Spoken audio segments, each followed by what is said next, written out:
살아계신 하나님 아버지, 또 수요 사경회로 저희들 하나님 말씀 앞에 나왔습니다. 저희들이 사순절 기간을 보내고 있는데 또 예수님의 십자가의 은혜와 그 부활의 은혜를 나누고 있습니다. 성령 하나님께서 이 시간에 깨닫게 해주시고 말씀 앞에 저희들이 정직하게 반응하게 하여 주시옵소서. 저희들이 믿음 없음을 불쌍히 여겨주시고 예수님의 부활을 확실히 믿고 또 오늘 말씀대로 주님께서 주신 사명을 잘 감당할 수 있는 저희 모두가 되게 하여 주시옵소서. 코로나19로 인하여서 어려움이 계속 지속되고 있습니다.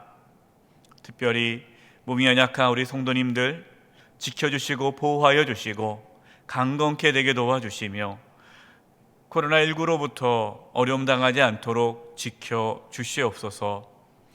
또 사업하시는 분들 모든 어려운 여건 속에서도 믿음 잃지 않게 해주시고 주님 바라보게 도와주시고 이 환난에서 속히 건져 주시옵소서.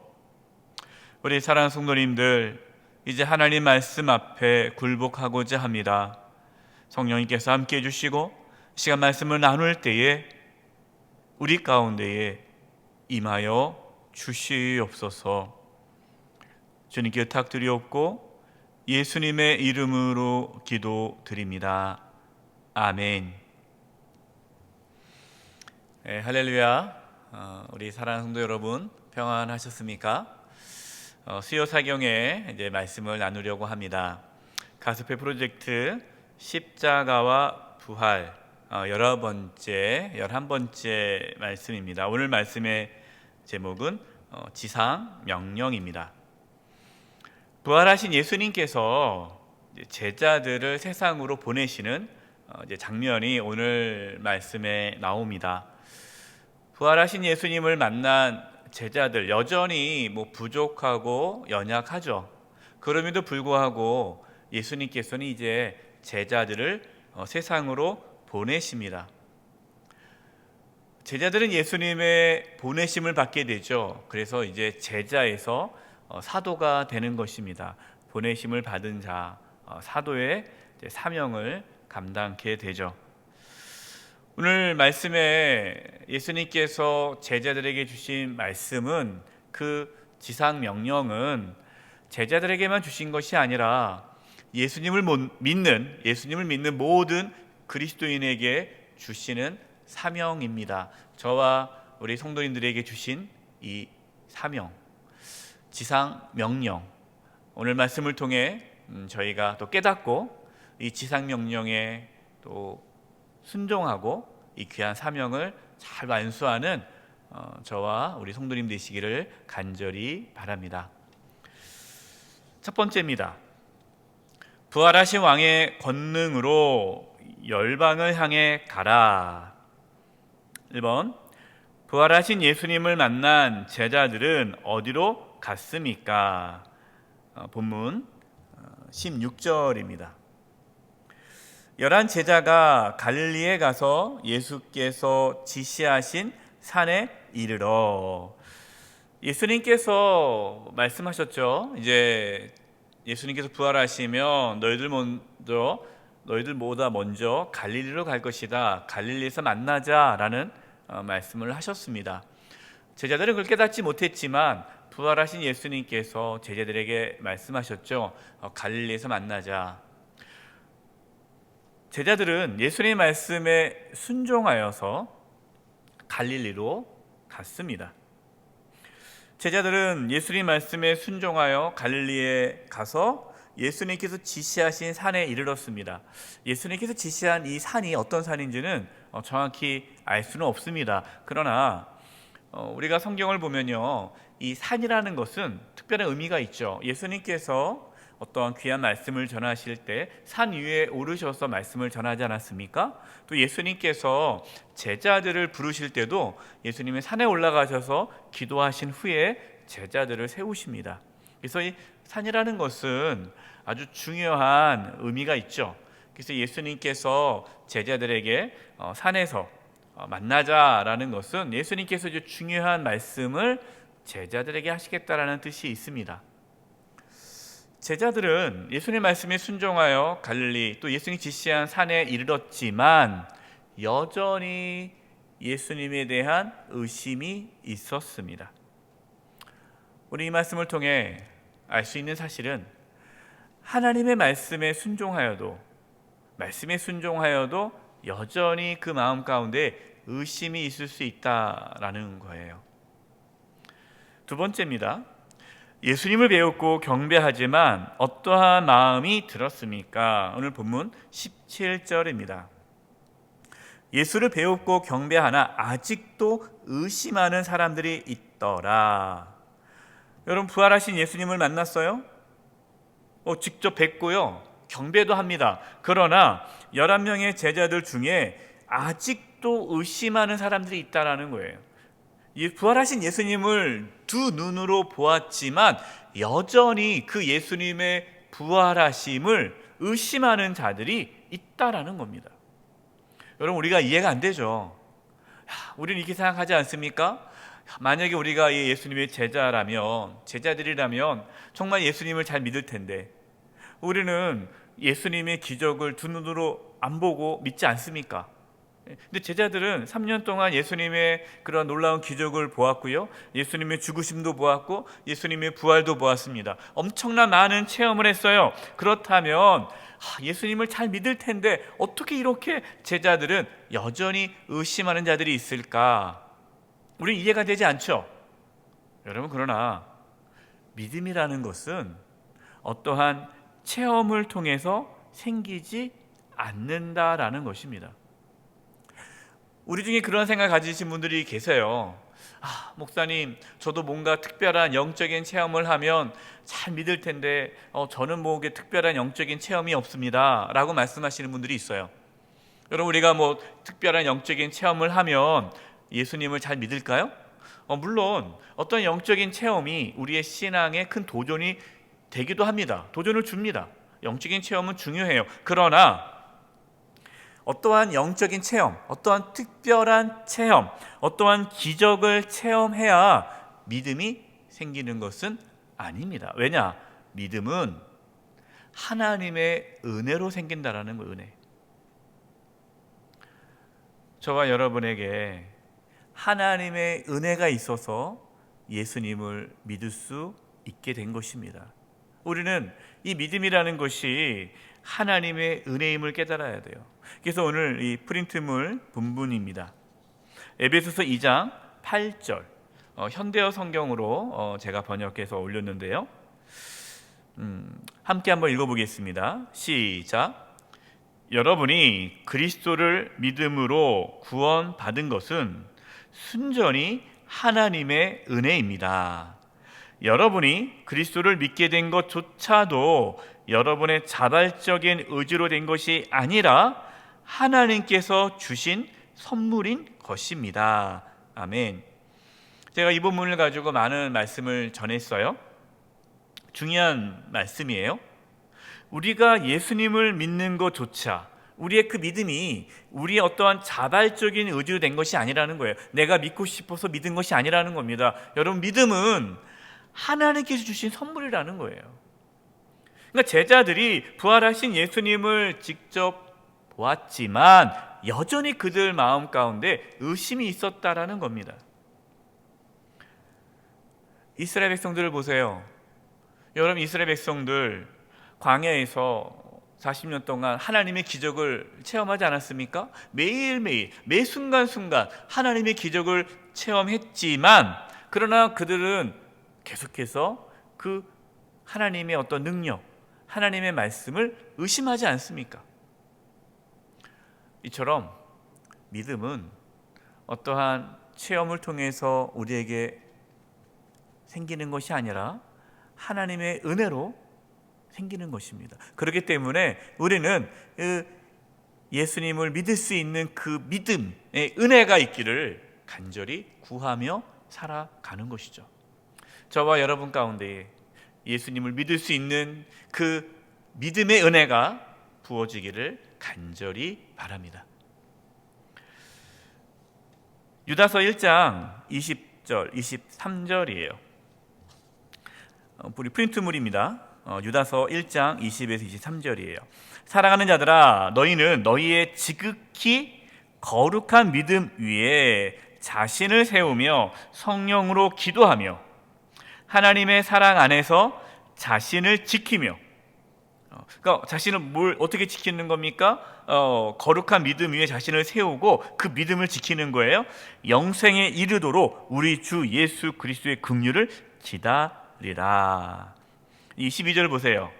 어떤 의심하는 자들을 긍휼히 여기라. 의심하는 자들이 있다는 거예요. 우리 성도님 중에 의심하는 자들이 있다. 그들을 긍휼히 여겨라. 23절. 또 어떤 자를 불에서 끌어내어 구원하라. 여러분, 불에서 끌어내어 구원하라 말이 뭡니까?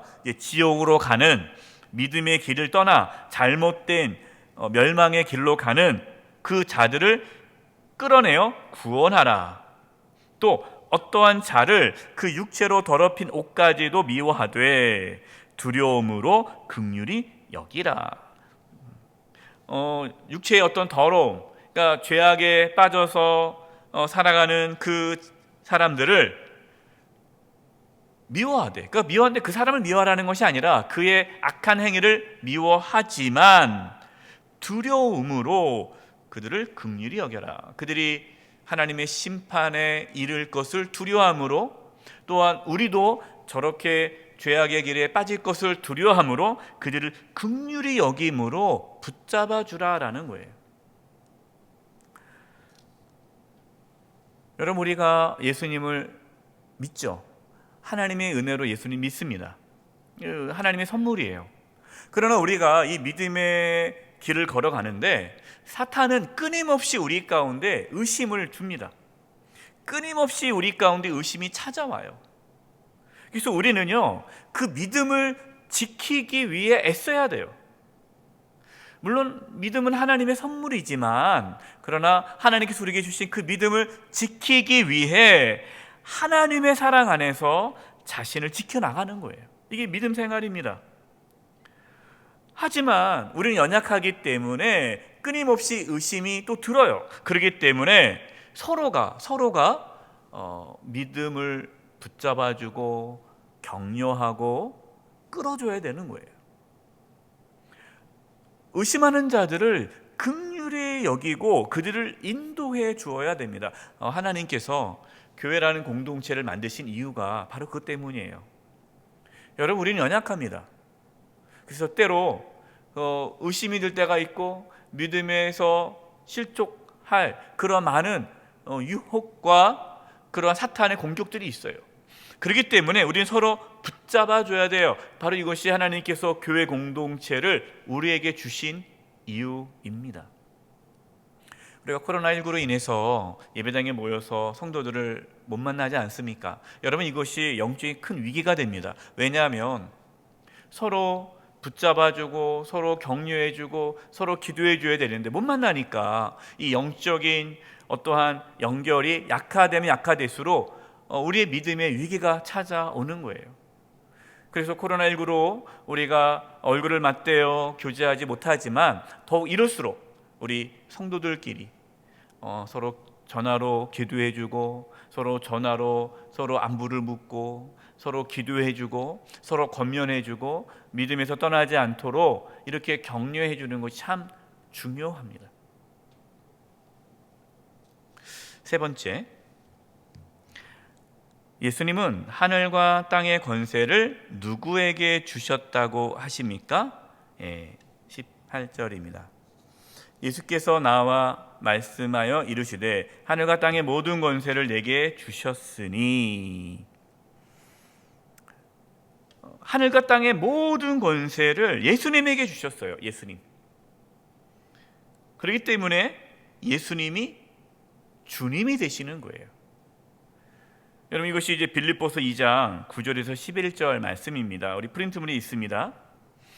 이러므로 하나님이 그를 지극히 높여 모든 이름 위에 뛰어난 이름을 주사 하늘에 있는 자들과 땅에 있는 자들과 땅 아래에 있는 자들로 모든 무릎을 예수의 이름에 꿇게 하시고 모든 입으로 예수 그리스도를 주라 시인하여 하나님 아버지께 영광을 돌리게 하셨느니라. 아멘. 하나님께서 예수님을 모든 이름 위에 뛰어나게 하셨어요. 하늘에 있는 자나 땅에 있는 자나 땅 아래에 있는 자들 모든 무릎이 예수님의 이름 앞에 굴복합니다. 모든 입으로 예수님을 주라 시인하게 하셨어요. 그러니까 예수님께서 주님이 되신 거예요. 여러분, 우리는 이것을 믿는 것입니다. 예수님이 나의 주님이심을 믿고 받아들일 때에 우리는 구원을 받게 되는 거예요. 그 전에 우리는 누구의 종이었습니까? 죄의 종이었어요. 그러나 예수님 믿고 이제 예수님이 나의 주님이 되시기 때문에 우리는 누구의 종입니까? 예수님의 종이에요. 죄의 종에서 예수님의 종이 된 거죠. 여러분, 이것이 구원받은 우리의 모습이에요.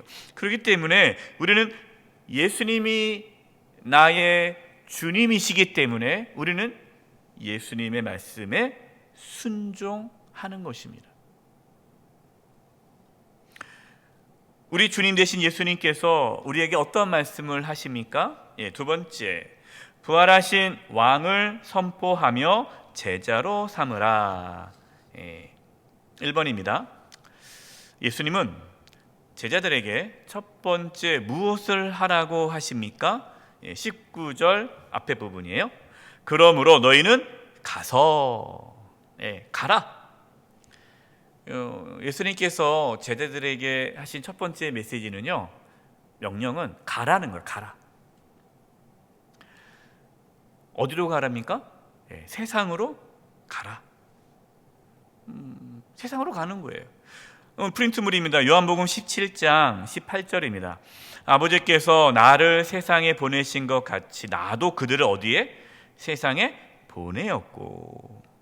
여러분, 저와 여러분은 세상으로 가야 돼요. 우리끼리 있으면 안 돼요. 우리끼리 교회에 머물면 안 됩니다.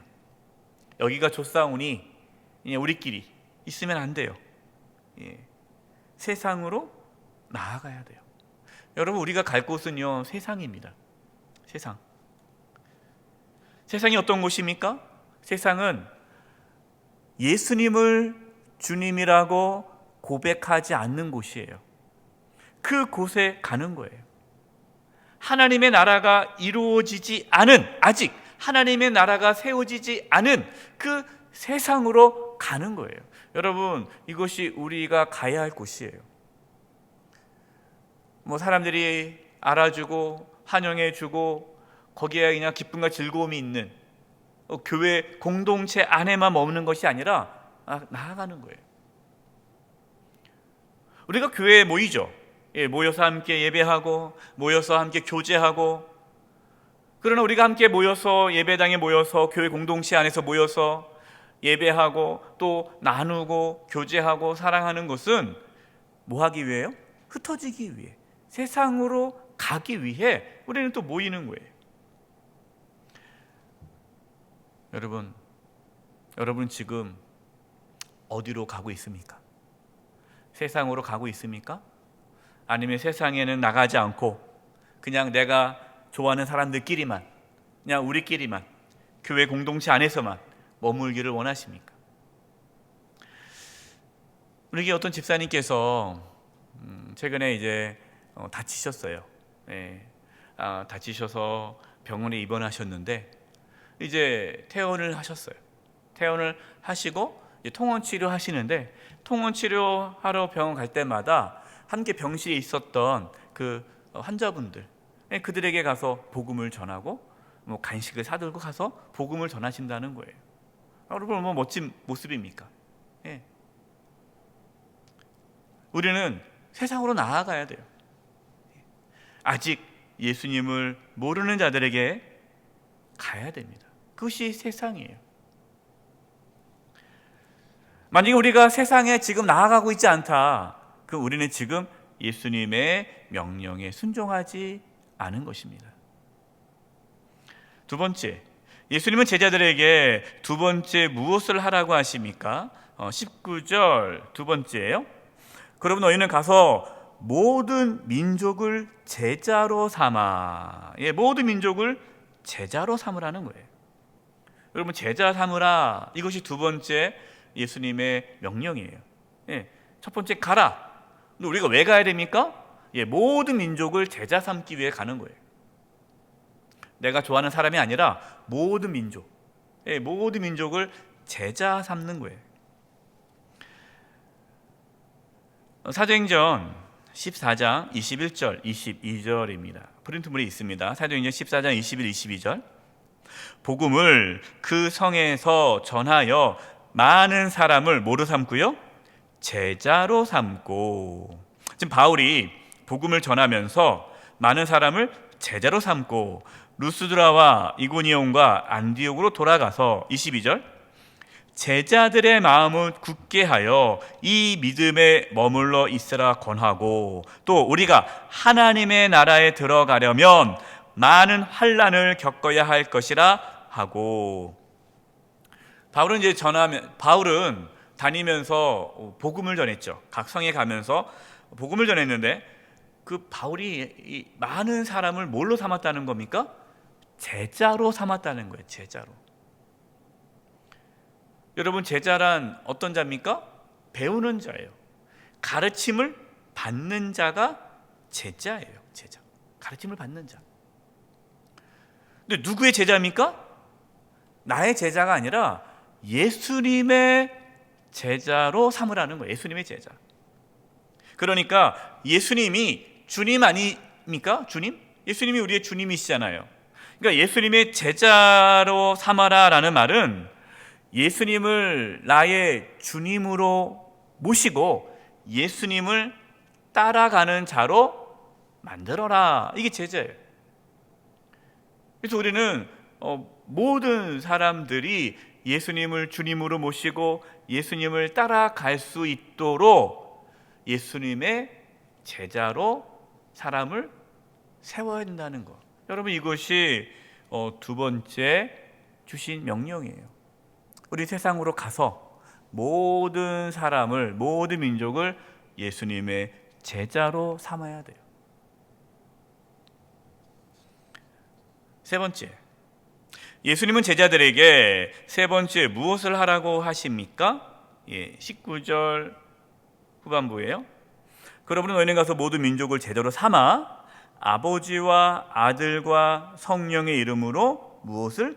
세례를 베풀고. 세례를 베풀어라. 첫 번째는 가라. 두 번째는 제자 삼으라. 세 번째는요, 세례를 베풀라. 여러분, 세례를 베풀라. 세례가 무엇입니까? 세례는 예수님과 함께 죽고 예수님과 함께 부활하는 것. 이것을 의식으로 표현하는 것이 세례예요.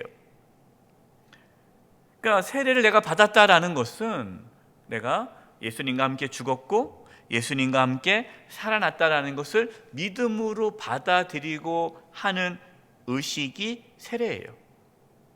그러니까 세례라는 것은 예수님의 죽으심과 부활을 고백하는 신앙적인 행위죠. 세례를 받는다라는 것은요, 예수님의 죽으심과 부활하심에 동참하게 되는 것이고 예수님께 속한 자가 되는 거예요. 그래서 갈라디아 3장 27절에 이렇게 말씀하고 있습니다. 누구든지 그리스도와 합하기 위하여 세례를 받은 자는 어떻게 됐다고요? 그리스도로 옷 입었느니라. 그리스도로 옷 입었느니라. 누구의 옷을 입은 거예요? 그리스도, 예수님의 옷을 입은 거. 그러니까 세례 받는다는 것은요, 예수님의 옷을 입는 거예요. 예수님께 속한 자가 된 거예요. 그래서 세례를 베풀라라는 거예요. 여러분, 이게 중요합니다. 우리는 세상에 나아가서 예수님의 제자로 삼아 그들에게 세례를 베풀어야 돼요. 그러니까 한 사람 한 사람을 예수님께 속한 자로 세워야 돼요. 그러니까 자기 사람을 만들면 안 돼요. 예수님에게 속한 사람, 예수님의 제자로 삼아야 돼요. 근데 어떤 영적 지도자들 중에 자기 사람을 만드는 사람들이 있어요. 자기 사람, 내 사람. 여러분, 이것은 정말로 잘못된 겁니다. 목회자 중에 그런 분이 있다면 여러분 그것은 잘못된 목회자예요. 자기 사람을 만들면 안 돼요. 성도들이 자기 사람이 돼서는 안 돼요. 예수님의 사람, 예수님께 속한 자가 되게 해야 돼요. 많은 영적인 지도자들이 잘못된 길로 빠지는 그 이유가 뭐냐면 자기 사람으로 만드는 그 유혹에서 벗어나지 못하면 하나님께서 정말로 싫어하는 그 악을 행하는 거예요. 이단에 빠지는 거예요. 그게 이제 이단이 되는 거죠. 기억하십시오. 여러분, 우리는 자기 사람을 만들어서는 안 되고요, 예수님께 속한 사람을 세워야 됩니다. 이것이 우리에게 주신 사명이에요. 저는 우리 영세교회 성도님들, 정말 우리 영세교회 모든 성도님들이 예수님께 속한 자가 되기를 바랍니다. 예수님의 옷을 입고 사는 자들이 됐으면 좋겠고, 예수님을 주님으로 모시고 살아가는 것, 여러분 그것이 저의 목회의 방향과 그게 목회의 목적이에요.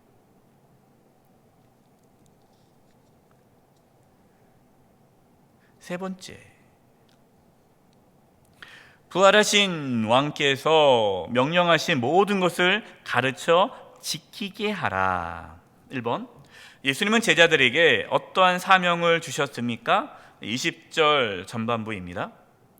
내가 너에게 분부한 모든 것을 가르쳐 지키게 하라. 모든 것을 가르쳐 지키게 하라. 여러분, 이것이 예수님께서 제자들에게 주신 사명이에요. 디모데후서 2장 2절입니다. 같이 한번 읽어볼까요? 시작. 또 내가 많은 증인 앞에서 내게 들은 바를 충성된 사람들에게 부탁하라. 그들이 또 다른 사람들을 가르칠 수 있으리라. 여러분, 이게 우리에게 주신 사명인데요, 예수님께서 분부한 모든 것, 그냥 좋은 것, 그냥 몇 가지만 아니라 예수님께서 우리에게 말씀하신 그 모든 것을 가르쳐야 돼요.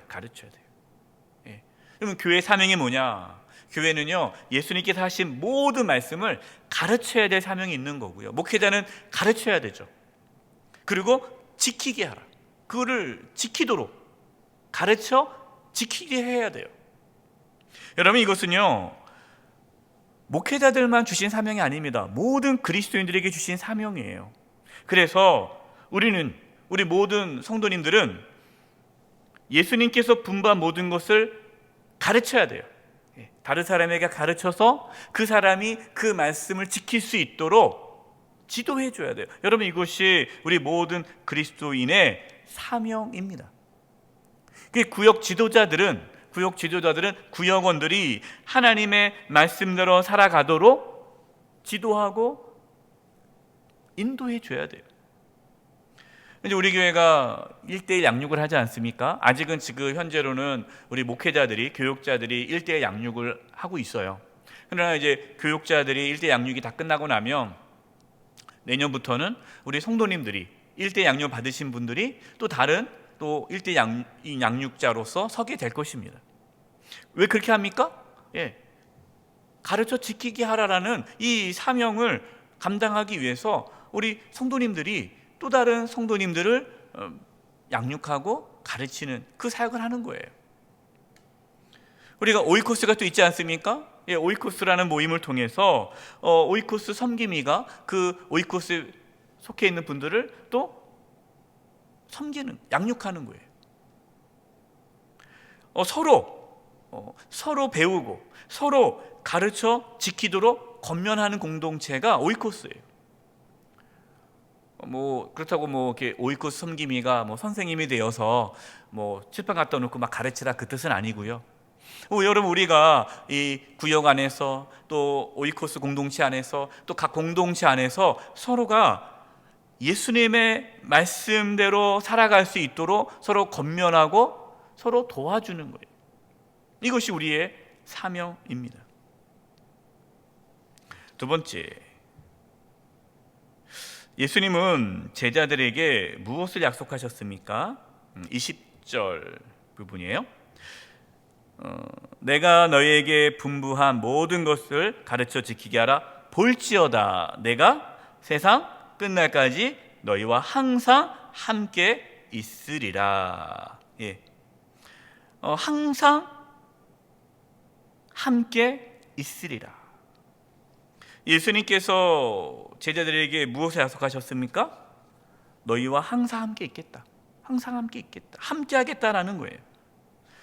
여러분, 우리가 혼자서 예수님께서 주신 사명 감당할 수 있습니까? 아니, 못해요.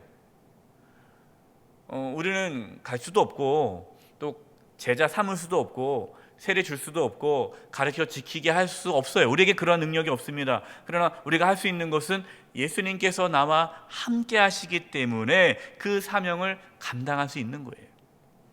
여러분, 프린트물 사도행전 18장 9절과 10절입니다. 밤에 주께서 환상 가운데 바울에게 말씀하시되 두려워하지 말며 침묵하지 말고 말하라.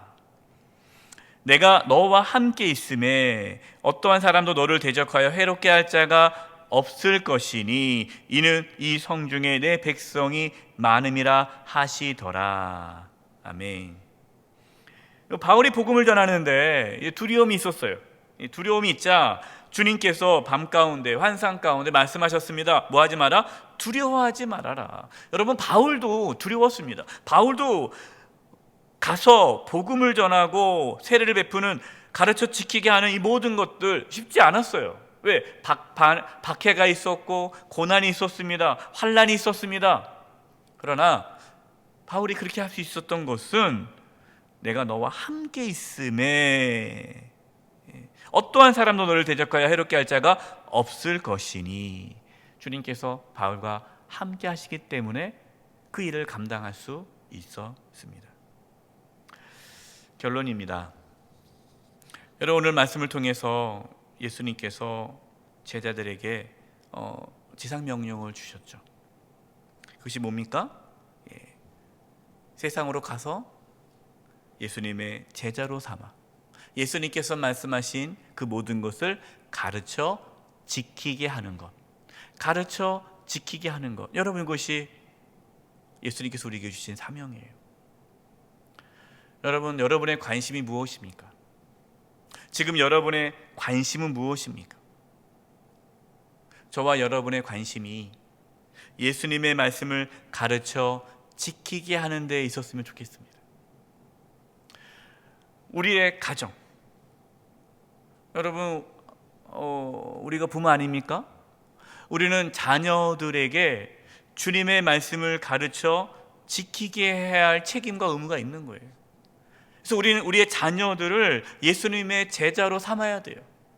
우리의 자녀들이 예수님의 제자가 될 수 있도록 우리 부모는 자녀들에게 예수님의 모든, 주님께서 분부한 모든 것을 가르쳐 지켜야 할 책임과 의무가 부모에게 있는 거예요. 우리는 가정에서, 또 우리의 직장에서, 또 우리의 삶의 자리에서, 우리 교회 공동체 안에서 주의 말씀을 가르쳐 지키게 하는 그 사명을 감당해야 합니다. 저에겐 그러한 꿈이 있습니다. 비전이 있습니다. 우리 영세기의 모든 성도님들이 예수님의 제자로서 세상으로 나아가 모든 민족을 제자로 삼아 예수님이 가르쳐 주신 모든 것을 가르쳐 지키게 하는, 예수님의 제자 삼는 이 일에 동참하는 그 은혜가 우리 모든 성도님들 가운데 있기를 저는 꿈꾸고 그걸 위해서 기도합니다. 함께 주님 오시는 그날까지 예수님의 제자 삼는 이 귀한 사명 잘 감당할 수 있기를 간절히 축원드립니다. 기도드리겠습니다. 주님, 오늘 말씀을 통해서 예수님께서 우리에게 주신 사명을 다시금 돌아봅니다. 세상으로 가서 모든 민족으로 예수님의 제자로 삼아 예수님께서 가르쳐 주신 모든 것을 가르쳐 지키게 하는 이 위대한 사명, 저희들 잘 감당할 수 있도록 은혜 내려 주시옵소서. 특별히 우리 자녀들에게 예수님의 말씀을 가르쳐 지키게 하는 그 사명을 잘 감당하게 도와주시고, 우리의 가정에서 또 직장에서 우리의 삶의 자리에서 우리가 어디 있든지 간에 예수님의 제자 삼는 이 귀한 사명 잘 감당케 해주시고 우리의 관심이 이것이 되게 하여 주시옵소서. 우리 사랑하는 성도님들, 코로나19로 인해서 여러 가지 어려움이 있습니다. 여러 가지 힘들고 어려운 가운데서도 하나님의 말씀 붙잡고 믿음으로 살아가게 도와주시고, 끊임없이 의심이 들지라도 하나님께서 주시는 그 믿음의 은혜를 간구하며,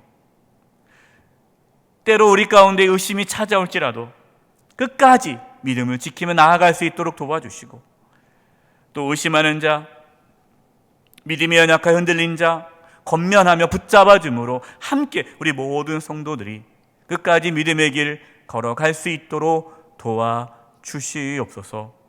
코로나19로 인하여 힘들고 어려운 가운데 있는 이 대한민국을 하나님께서 긍휼히 여겨주시고 하루속히 코로나19가 종식되게 도와주시고 일상생활에 어려움이 없도록 도와주시옵소서.